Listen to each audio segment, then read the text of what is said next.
તાપીમાં કુકરમુંડા વિસ્તારમાં લોકમેળાનું આયોજન કરવામાં આવ્યું। કુકરમુંડા પાર્ટી માતાજીના મેળાનું દર વર્ષે આયોજન થાય છે। કુકરમુંડાના મેળાને લઈને તાપી જિલ્લા વહીવટીતંત્ર સજ્જ જોવા મળ્યું। તાપી પોલીસ દ્વારા ટ્રાફિક જાગૃતિ અંગે પહેલ કરવામાં આવી। સાયબર ક્રાઇમ અંગે જાગૃતતા લાવવા માટે સ્ટોલ પણ ઊભા કરાયા હતા। બેનર તથા ટેલિવિઝન સ્ક્રીન રાખી 5000 પ્લેટફોર્મ પણ વહેંચવામાં આવ્યા હતા।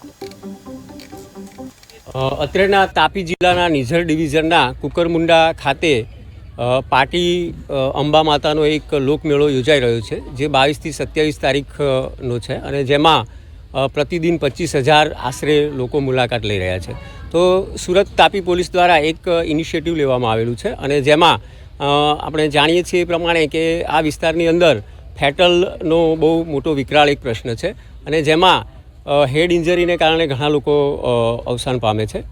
આને અટકાવવાના પ્રયાસના એક નાનકડા ભાગરૂપે લોકોમાં હેલ્મેટ અંગે જાગૃતિ ફેલાય અને સાયબરનો પ્રશ્ન પણ અત્યારે ધીમે ધીમે એ સ્વરૂપ લઈ રહ્યો છે। તો આ બંને વિષયો ઉપર થોડી લોકજાગૃતિ કેળવાય એ માટે તાપી પોલીસ દ્વારા 2 સ્ટોલ અહીંયા રાખવામાં આવેલા છે, જેમાં આશરે 5,000 જેટલા પેમ્ફલેટ તૈયાર કરવામાં આવેલા છે અને બેનર પણ બનાવવામાં આવ્યા છે। અને ખાસ એની એક વિશેષતા અમે એ કરેલી છે કે લોકબોલીની અંદર વધુને વધુ ટ્રાફિકની જાગૃતિ અંગેના, જેવા કે હેલ્મેટ પહેરો અને મોબાઈલ ફોનનો ઉપયોગ ન કરો, વાહન જે છે એ વ્યવસ્થિત પોતાની લેનમાં ચલાવો, સ્પીડ ઓછી રાખો જેવા અનેક સ્લોગનો એ લોકલ ભાષાની અંદર વારંવાર પ્રસારિત કરવામાં આવશે અને રોજના 25,000 લેખે ગણીએ તો આશરે 1.5 લાખ લોકો મુલાકાત લેશે અને તાપી પોલીસ દ્વારા આ એક